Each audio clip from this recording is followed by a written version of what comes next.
You're listening to Graveyard Show Classic. Podcast number 2, January 8th, 2009.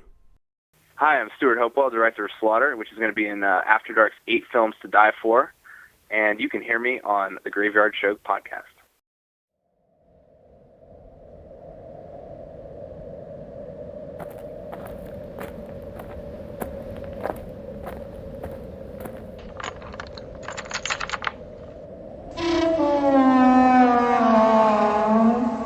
Welcome to the Graveyard.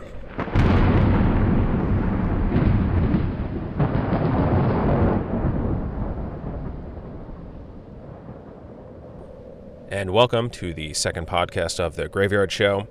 I am your caretaker. The graveyard is open.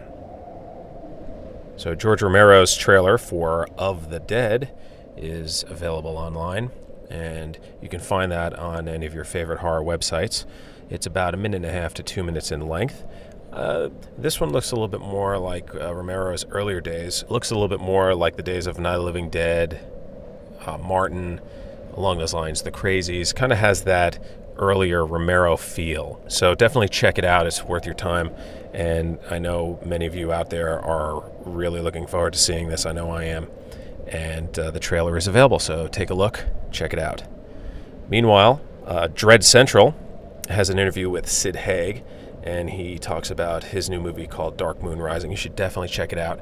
I was on there earlier, and it looks as though they are having some website issues.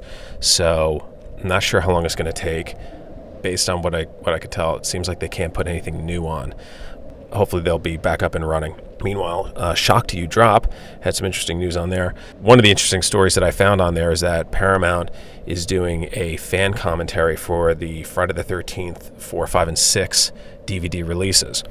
And on part 4, Adam Green and Joe Lynch will be doing the fan commentary on that. For Friday the 13th part 5, Uncle Creepy, Steve Barton, and Stacey Lynn Wilson will be doing the commentary for that. And for 6, Ryan Rotten and Uncle Creepy, Steve Barton, will be teaming up for fan commentary on that. Certainly looking forward to the re-release of the Friday the 13th original films. I'm not sure how many of you know this, but regarding part 3, which was shot in 3D, that is going to be released on home video in its original 3D format. And I'm just curious, for those of you out there that may be old enough to remember, back in the 70s and early 80s, there was sort of a resurgence in 3D filming. Jaws 3, Amityville 3, Friday the 13th Part 3 are some that come to mind. They were done in 3D, and now we're starting to have a resurgence again in 3D filmmaking, with this year with My Bloody Valentine opening up on the 16th of January, Friday the 13th Part 3 being released in 3D, the Night of the Living Dead film that was remade with Sid Haig about 1.5 years ago, that was 3D as well. So I'm curious, for those of you out there that are listening, is 3D something that will get you to go into the theaters? Is that something that will entice you to see the movies even more? Or is it something that when it's released on home video, would it get you to rent that movie? Or would you be more interested in seeing it at home in 3D than going and spending anywhere from $10 to $15 a ticket to see it in the theaters? For me, I'm not really sure. I was never a big 3D fan to begin with, but I have to say I'm really interested in seeing what the Friday the 13th film is going to look like in 3D. I'd never seen it in the theaters in 3D. I saw Jaws 3 in 3D, and it was okay. The problem that I have with 3D filmmaking is that there are a lot of gimmicks that are done in the movie that just doesn't seem to work. People pointing in your direction, in the movie, or water firing in your direction, things just flying at you. It always seemed like a gimmick that it needed to be done in order to get you to feel that 3D effect. What does interest me in 3D filmmaking is the perspective, having that depth. That I like. I just don't like the gimmicks of stuff flying at you. I never thought that really needed to be done. I get it, but it's just not something that I would rush to the theaters for. I will go see My Bloody Valentine because I want to see what the new 3D effects are like in the theater. And it's just something that it is curious for me, but I don't know if that's something that I would want to go see time and time again. In home video news, Midnight Movie was released on January 6th, this past Tuesday, on DVD. I hope you went out and got a copy. I hope you've seen it. If you have, let me know. Also, The Alphabet Killer was released on DVD as well this past week. If you've seen these movies and you want to comment on them, please send me an email at caretaker@graveyardshow.com. That's caretaker@graveyardshow.com. Of course, the big news this week is the 8 Films to Die For, the After Dark Horrorfest, is starting on Friday the 9th of January, and it's going to run through the 15th. And I also want to give you a programming note. Normally, the podcast of The Graveyard Show will be a weekly podcast, but since this week is the After Dark Horrorfest, and I was able to speak with Adam Girash, who's the director of Autopsy, I didn't want to wait until next week to run the podcast. I figured it would be better to have it going during the After Dark Horrorfest.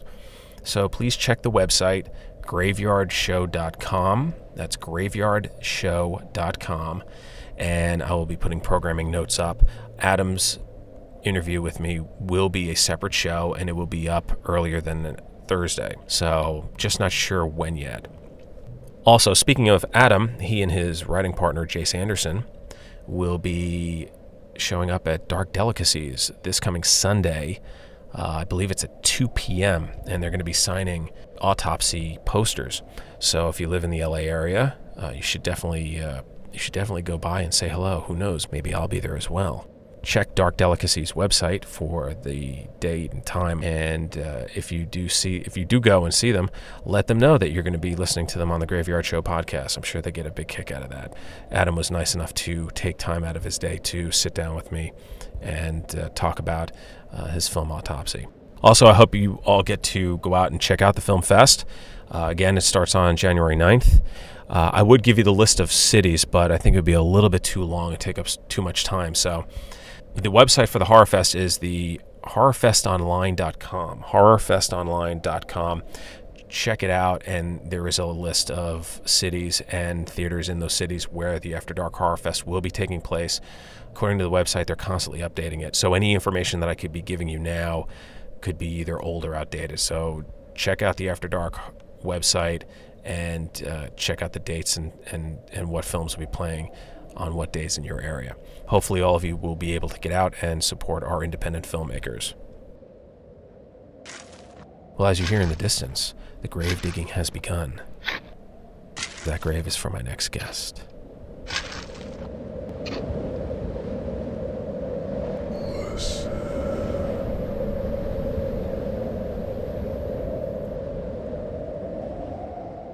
Slaughter is one of this year's 8 Films to Die For in the After Dark Horror Film Festival. Its director, Stewart Hopewell, joins me in the graveyard. Stewart, thank you for joining me. Hey, no problem. Appreciate it. Your film and the film Perkins 14 not only are included in the After Dark Horror Fest this year, they are also the first 2 films to be not only distributed but also produced by After Dark Films. How did you wind up getting your film produced by After Dark Films?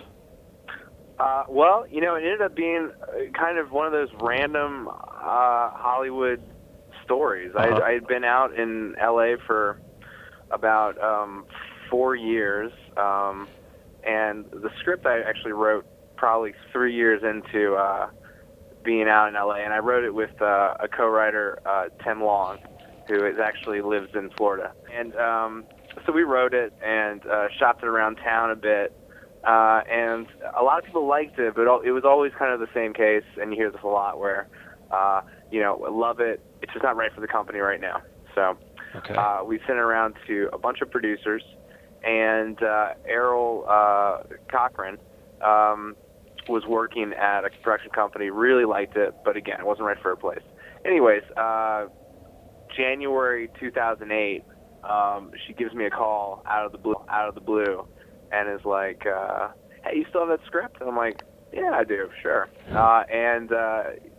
Soon after that, we ended up having a meeting with After Dark, because she had just started working at After Dark as a freelance consultant with them. Okay. And she thought it'd be perfect for Horrorfest. So that's kind of how it happened. It wasn't through my agent. It wasn't through anything. It was just kind of networking. Now, for those that may not be familiar, that have not gone onto the After Dark website to see what your film is about, why don't you tell us what your movie Slaughter is about? Well, I can't tell you too much. Yes. I don't want to give away Sure. some juicy bits, but it's a story about two girls, Faith and Lola, who become fast friends. And Faith ends up actually moving out to Lola's family farm. And one of the reasons she does this is Faith has been kind of bouncing around from town to town on the run from her abusive ex-boyfriend. And she thinks he might be catching up to her, so she's basically, to put it bluntly, kind of hiding out on Lola's farm. But her and Lola are becoming friends, and over the first bit of the movie, we're really just kind of see how their friendship develops, and we also learn a little bit about Lola's family through Faith's eyes, and Faith begins to realize that Lola's family's maybe not all they're cracked up to be. She meets them. There's a dad and two brothers. The mom passed away a couple years ago. She meets them in a word, creepy.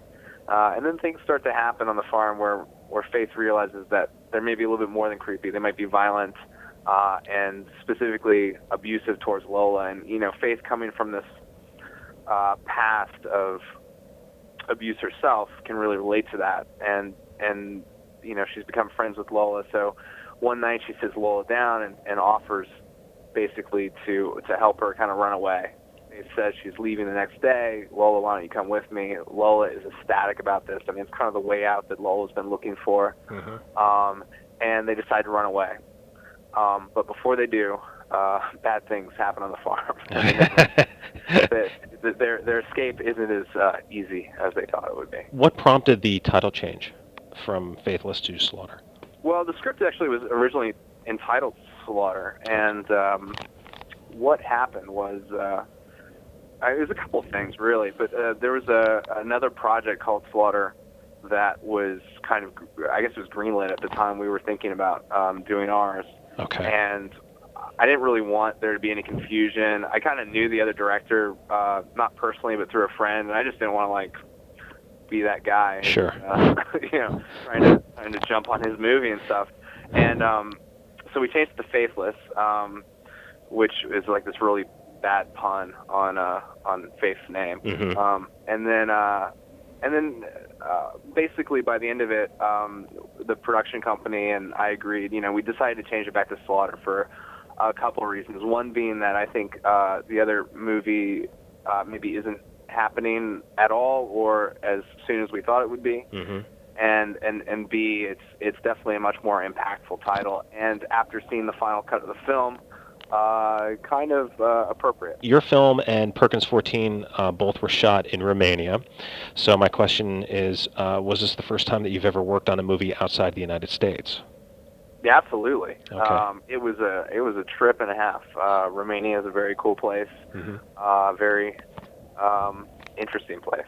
There's certainly a lot of movies being made there. Yeah. There was definitely. I mean, our movies were low budget, but there was at Media Pro Studios there was some really big budget movies being shot, and I'd be walking around and see Demi Moore and Josh Hartnett hanging out. So it was a bit of a trip, but it was very very cool environment to be in. What kind of shooting schedule were you looking at for your movie? We were looking at we ended up shooting I think 21 days. Okay. Which was okay. I was kind of going into the whole process expecting 24, and we had to shift things around a little bit. Sure. Which was fun. And then we did about a day and a half of U.S. pickups in Atlanta, which was great. And it was actually really funny because that was the first time on the entire movie that I had been on set where people were speaking English. So, that was kind of wild. Yeah, I was going to ask about that. I mean, certainly working with the locals in Romania, what kind of language barrier did you have in terms of being able to, as director, getting your point across to getting what it is that you needed for your movie?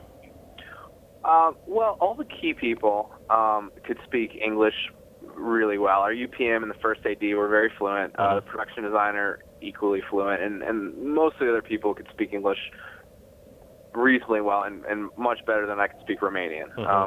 I think growing up in that country, it's a very natural thing for them to learn language or English as a second language. I guess the biggest struggle, and it wasn't a struggle at all really, but it was interesting, is that we used this great DP from Romania, and he's a Romanian. His English was pretty good, but it wasn't the best, and so there was a really interesting relationship that developed between he and I, where at first I was trying to figure out how to say things kind of like really particular and like trying to use words that like I knew he'd understand, and eventually like I realized that was all kind of a stupid way to go about it, and we actually really understood each other pretty well, and by the end of it I was our communication was perfect. Sure. So it was challenging. It was a little scary maybe at first, but by halfway through or by the end, it was absolutely fine. I was going to say, because based on what I've seen from your movie 3 a.m., which we'll get into a little bit later, you're quite a visual director, so I'm sure it was very important for you to really be able to communicate with your DP. Yeah, absolutely, and that's something I really enjoy a lot about filmmaking. What was really interesting, just to contrast the two, is that with 3 a.m. we were shooting probably like 2 pages a day, and with Slaughter we were shooting minimum 4.5 pages a day. One day there was like 9.5 pages on the call sheet. Oh wow! So I like to think that we maintained a very cool visual style for the movie, but kind of keeping in mind the scheduling situation we're in. I think we shot this a little different than how I approached shooting 3 a.m. where I knew I had time. This was more of a kind of verite, a lot of handheld, a lot of just kind of winging it type of shooting. We had 2 cameras rolling at all times, and just got really creative. I had ideas for the camera crew, but the 2 operators, I just let them kind of do their thing and supervise. And it was, it's kind of the way we had to do it. Hopefully next time we'll have a little bit more time to plan stuff out. Sure, yeah, because for those that are listening that aren't familiar with filmmaking, a 9-page day is an enormous amount of work. I mean, a movie of the week is an 18-day shoot, and that's for a 90-minute movie. But that's a lot. And for a feature film, I know that a 21-day shoot is quite an undertaking. It was stressful, but it was a good type of stress. Which film was shot first, yours or Perkins 14?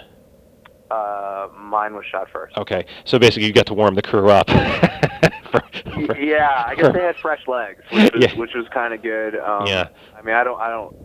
I didn't stay on for Perkins, and Sure. I actually haven't seen the film, so I don't know much about it. We did share the crew. Okay. For sure.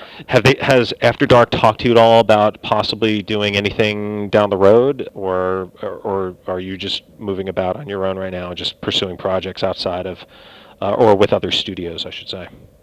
Well, it's a little bit of everything, to be honest. After Dark, I've had conversations with them where they're very happy with the way this film came out, and I think as being one of the first films that they've kind of made on this level for this festival, it's definitely like their baby as it is much mine, and I think they're really pleased with the way it turned out. Now, logistically, in terms of me like maybe doing a film for next year's festival, there's just kind of all sorts of political things regarding that, like the scripts that they might finally get for next year's festival maybe already have directors attached, things like that. But I know that they, at least what they've told me, they're interested, but nothing firm yet. In terms of other things, there are a couple projects that I am attached to direct, but they don't have financing as of yet. One is kind of a dark creature feature that Stan Winston actually was behind, and that was actually probably one of the coolest parts of being attached to the project, and that happened really shortly after I moved to LA, as I got to meet and develop a bit of a working relationship with Stan Winston. That must have been special. It was super special. I remember the first time I went into his offices, and he has his conference room is his showroom, and you're sitting at this conference table, and like you look around, and like Terminator's place drawing down on you with a shotgun, and there's a raptor hanging out in the other corner, and you're just like, oh my god, this is the best toy store in the entire world. But, Filmmaker's paradise. Oh, it seriously was. It was ridiculous. But anyways, since he's passed, Rachel Bolofsky, who runs Screamfest, which is a big horror festival in Los Angeles, owns the rights and is producing on it. And so we're working together to try to set up some financing for that. There's this erotic thriller that is really cool, kind of like Basic Instinct and Fatal Attraction, that I'm working on with Errol Cochran, who is one of the producers on this film. And we're looking for financing for that, and then I got a couple writing things that I'm doing. Fantastic. Sounds like you're very busy. So you're an East Coast guy, now living on the West Coast. Yeah. How do you like it? I like it. Yeah. At first, I think everybody goes through the same thing, where East Coast is, like, I grew up in Virginia. It's cold in Virginia. It is, and it gets real hot and humid. Yep. But in and around D.C., and it's just a different vibe. Coming here, though, it was like, I don't know, everybody goes through the thing where, like, oh, everybody's a little superficial, everybody's a little odd and strange, but after being here for 5 years now, I like it. I like the weather. I like it not. Yeah, it's not bad being able to wear shorts in November, December while the rest of the country is freezing. Mm-hmm. That's for certain. So what were your influences growing up? What actually got you to the point where you said, I want to make movies for a living? You want the long story or the short story? Sure, yeah, whichever's easier for you. All right. Let's see. When I was real little, I loved David Copperfield. I was like, oh, I want to be a magician. And then as I got a little older, I was like, oh, movies are really cool, and they kind of do magic in movies a lot. So I was like, okay, I want to work for, and then I loved, like, the Star Wars movies. And so I was like, all right, I want to work for Industrial Light and Magic and be a special effects guy. And then as I kind of got to figure out movies a little more, I'm like, well, wait a second, what does a director do? And then I realized that the director kind of gets to play in all the areas of filmmaking, and so that's one thing that really attracted me to it. But at that point in my life, I was actually going to school for I was doing a double major in computer science and art history. So I was kind of bound for a cubicle. But a friend of mine, one of my best friends, we decided to do an independent study while I was in college, and we were like, you know what? Let's get a video camera. Let's make a movie. And I was like, well, I have a computer. I know how to use that. And we'll edit it, and it'll be great. And we made this kind of epic, like, half-hour-long short that involved a guy, like, kind of being a sleazeball on campus and hooking up with girls, and we thought it was, like, awesome. And everybody at school loved it, and they thought it was awesome, too. And looking at it now, it probably could have been about 5 minutes long. Anyways, we made that first short and realized that after doing that, I realized, you know what? I actually really enjoyed that process, and I really enjoyed, like, people watching it and, like, responding to it, either good or bad. It was just really cool. And so decided to go to film school after that at Florida State University, graduate film school, and that was and got in there. They're pretty rigorous with their screening process, so that was just cool to get in there. And then from there, it was just kind of a downward spiral. On your website, you had mentioned, and I don't know where this falls in terms of your time in college, but you wrote on your website that at one point you want to write a screenplay about an experience that you had where you were in Brazil and you were kidnapped. I was wondering if you wouldn't mind sharing some of that with us and what exactly happened and how did that affect you? Well, I can talk about parts of it. Sure. Well, I was down there I was working as a camera operator, and basically the crew, we had these, like, security guards. It was weird going down to Rio, and I was in Rio de Janeiro, and we had these security guards that came with us all times who were, like, packing Uzis in their coat pockets and, like, guarding us, and that was kind of weird. And I was like, oh, this must be kind of a dangerous place if we need security guards. And what ended up happening is, I think one of the security guards, like, was friends with a police officer in like a precinct like 2 hours away, and he basically told his friend that there were a bunch of Americans who had a lot of money, which we didn't, who were there, who they could kind of take advantage of. And not to hate on Rio or Brazil, because the people there are amazing, but the government is very corrupt. Mm-hmm. There's kind of two levels of police. There's the civil police, Mm-hmm. which are basically thugs, and then there's the federal police, who are more military. Okay. And basically, in the middle of the night, these civil police from 2 hours away came and arrested us on a noise complaint for completely fraudulent charges, like just Sure. ridiculous charges that are Just made up. obscene. Yeah. It's obscene. And so we ended up being detained, like driving down this dirt road for 2 hours. I thought I was going to die. And being detained for 3 days while they slowly kind of extorted money out of us. Wow. And we went through like 3 lawyers, all of who were like taking cuts from the bribes. Ugh. I mean, it was just an Yeah. insane. I mean, we're going through it was an insane process. And we eventually kind of got out of it. Paid most of the money, and then they kept our passports, and we made our way back to Rio, and we had to deliver like 20 grand in cash to them, which was delivered, and then they still didn't give our passports back, and we had to, like, the U.S. Embassy had to send one of their, I guess you could call them specialists, to go strong arm our passports back. Wow. But it was, I mean, in retrospect, it was just kind of there's a lot kind of more details to it, but it was Yeah. definitely a nerve-wracking kind of surreal experience. It's actually funny, like in the middle of the night, they drug us all up into this room and had like 50 reporters taking pictures of us Oh my gosh. for the newspapers, and I was like, because we didn't do anything wrong, so I'm just like, why are these reporters taking pictures of us Yeah. for like some made-up story?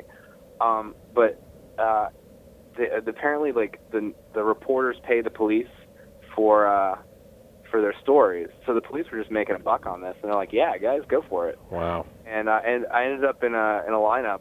My picture on the front page of 4 out of the 5 major Brazilian newspapers in a country of 180 million people. Oh I think my. I mean, your parents Correct. must have just been horrified. terrifying. It was terrifying for them. It was terrifying for my family. It was terrifying for friends, and it was just like. While it was happening, though, I wasn't really, strangely enough, scared. It was just very surreal. I was just kind of like, Yeah. all right, I guess this is really happening. Just kind of going through the paces, and then we eventually, like I said, got out. We're waiting for our passports, which took a while to get there, and then. I bet you couldn't wait to get back home. Yeah. So I want to write a little script based on it, but I'm just trying to figure out if we have to shoot in Rio or not. Yeah. I'm allowed back. Well, let's move on to a little bit lighter subject. Well, although I don't know if this is really lighter, but your film 3 a.m. that you shot while you were at Florida State, which, by the way, if no one has seen that, they can go to your website, stewarthopewell.com, and there is a link to the movie. And it's about 22 minutes in length, I think, right? Yeah, we had to keep it to a reel. So here you make this movie. It was 2003, right? That's right. And here it wins Best Student Film at Screamfest LA. It wins the ASC Heritage Award for Cinematography. You won a Student Emmy for it, and then it was featured in American Cinematographer magazine. I mean, talk about what a way to be ushered into the world of professional film. I mean, this must have been just complete elation for you to have all this acknowledgement for your work. It was awesome. It was completely awesome, and I guess a little. I mean, nobody can expect it, but it's definitely unexpected. It was just kind of. I mean, we just made a movie that we thought would be cool and interesting, and it was just really, really nice that people responded to it the way they did. And I think one of the things about it was that the film school at Florida State. At the time, for the graduate program, there's 24 people in the class. They only made 5 graduate thesis films. Okay. So they were able to pour a lot of money into them, and they did. So it had for a student film, a pretty professional look and feel to it. It definitely did. Tallahassee, Florida. I mean, I was watching this on your website, and this looked like something that was produced by a studio. Do you want to give away or tell what it is, so people have an idea? The program is about basically a late shift crematorium worker who is this lonely guy who basically takes advantage of one of the bodies that he's going to burn, which is a woman and a young woman who has died way too soon. Mm-hmm. So he does that, and then he kind of throws her in the oven, or retort as it's called in the business, to burn. And while she's being burnt, her ghost kind of supernaturally comes back and exacts her revenge. Now, where did you get the idea for the film? You know, it wasn't a terribly organic idea in that I thought of it just like it didn't just come to me. I think what happened was we were thinking about ideas for these thesis films and what could mine be, and I had done, I guess you could say, thrillers as my other short films, and I kind of wanted to stick with that. And I just started thinking about like a night watchman and like what could he, what happens on the night shift, give a short film like a contained space and contained amount of time and just see what could happen. And then, at the time, supernatural, films were really kind of big, like the J-horror thing was happening. Yep. And more into that. And we started thinking about, all right, what if he's haunted and blah, blah, blah. And then it kind of came down to, well, why don't we make the film really edgy and make it so even if it's bad, people still kind of talk about it, at least, and it will get some attention that way. So we just kind of went to the darkest part we could with the molestation and necrophilia. Yeah. And which is done in a very tasteful way. I know that there are films that are done specifically to exploit violence and gore because there is a market for that. On the other hand, there is obviously there are ways of doing violence, like Romero did when he did the zombie movies, and there's a way not to do violence. So I was curious, how do you go about that? Do you have a philosophy for that, or have you encountered that? I'm not a huge gore fan. I don't really my favorite horror movies are like Rosemary's Baby and The Shining and things like that, where I enjoy the slasher movies. Yes. But it's not really my go-to thing. So I guess there's a couple angles to this answer. First of all, is it easier to direct one way or the other? It's easier to direct the less bloody stuff, just for the sheer fact there's less blood. And when you're on set, I mean, that stuff, if you have to go for another take, you have to clean stuff up, and it just takes time, and it's just kind of this random element of dealing with blood and putting makeup and prosthetics, and it just takes longer time. And it also bogs down the filmmaking process where you're shooting an eighth of a page, 12 hours, and you're not getting very much done. Exactly. But for Slaughter, just to kind of say this, because the name does kind of steer you in one direction, and that is, it isn't so much a slasher film. It really isn't. It's more of a thriller, and I would argue, not to set expectations too high, but that the first half of it is much more like Hitchcock than a slasher film. I mean, it's about these two girls developing a friendship, getting to know each other, and seeing Faith kind of investigate around the farm and trying to figure things out. And then at the midpoint or a little bit later, it takes a turn and it turns into a foot race from there on out. But even with the violence that does occur after that, it's it's gory, I guess, but it's not.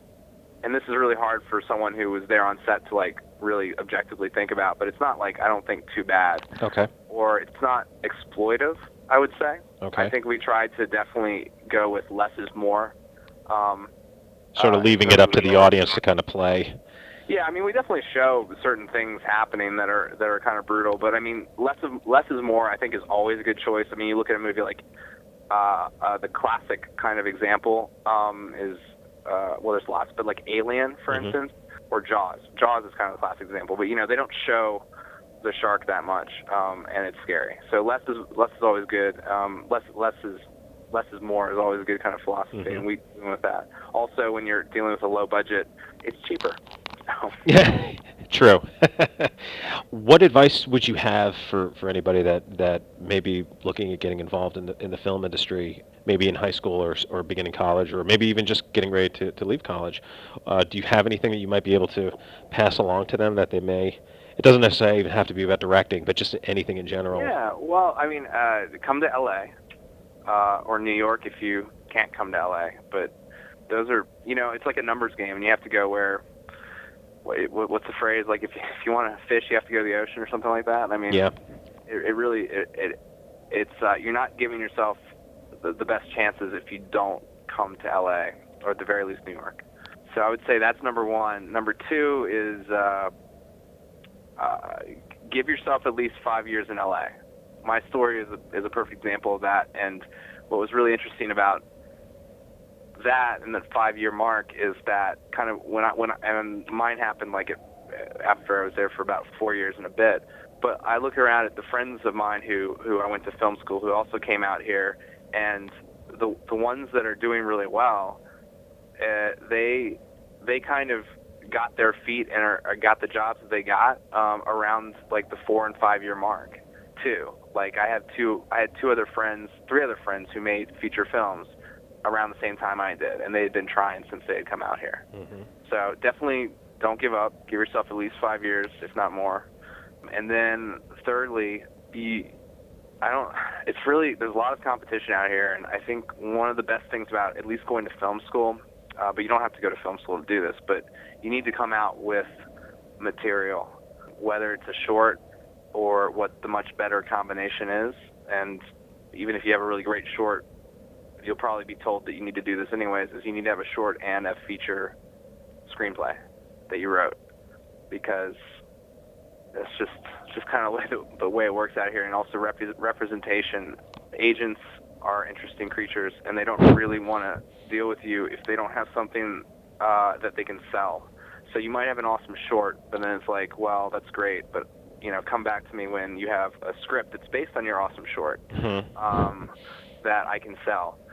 I mean, if you want to be a director, that's definitely you got to really put your time in, definitely.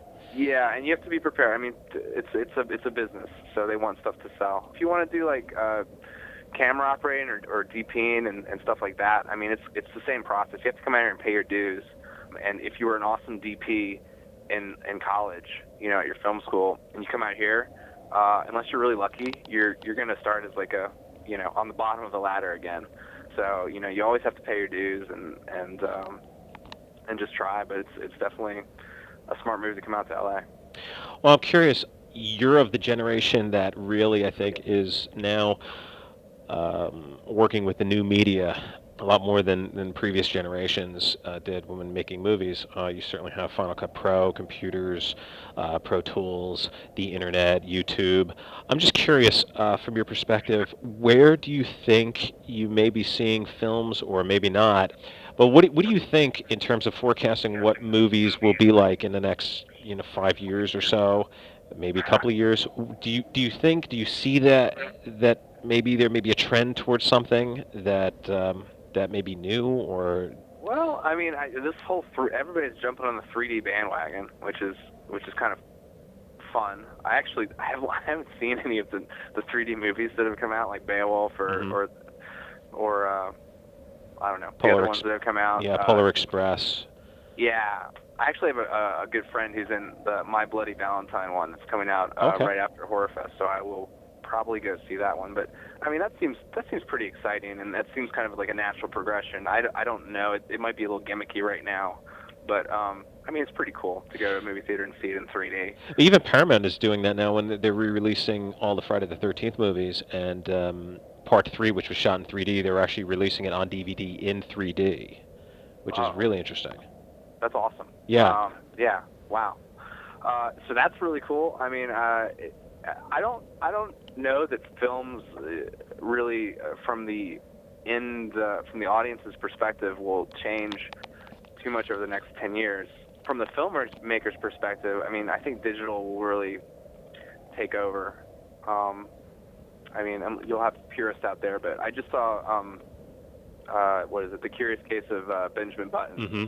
And I had the opportunity to see it with, it was a Q&A, and David Fincher was there, and his DP, who I'm blanking on the name. But the DP said, they shot that movie on the Viper, which is a digital camera, and it looked amazing, Wow. And I never, while I was watching it, I didn't really think about whether it was shot in film or not, but it certainly, it looked fantastic. So, I mean, the capabilities of the Viper and especially the newer high-def cameras that are out there and are just fabulous. And like what kind of red cameras are doing right now with their brand new announced kind of modular build-your-own camera system is pretty fantastic. A lot of prosumer gear out there for the filmmakers still going through the process of college and high school. They can just go home and cut their own movies and basically do everything at home. With the Red, you can get a incredibly, I mean, you can really get a professional package for a really reasonable price. I mean, it's still kind of expensive, but it's a lot better than what film or the other HD cameras cost. And with their new system, you can kind of upgrade parts of your camera independent of the others. So instead of, if you want like more resolution, you don't have to buy an entire new camera. You just buy a new sensor. So it's pretty cool stuff. He is the director of Slaughter, which will be one of the 8 films that will be a part of the After Dark Film Fest of 2009. It has been my pleasure to interview Stewart Hopewell. Stewart, thank you so much for joining me. Thank you very much. It was my pleasure.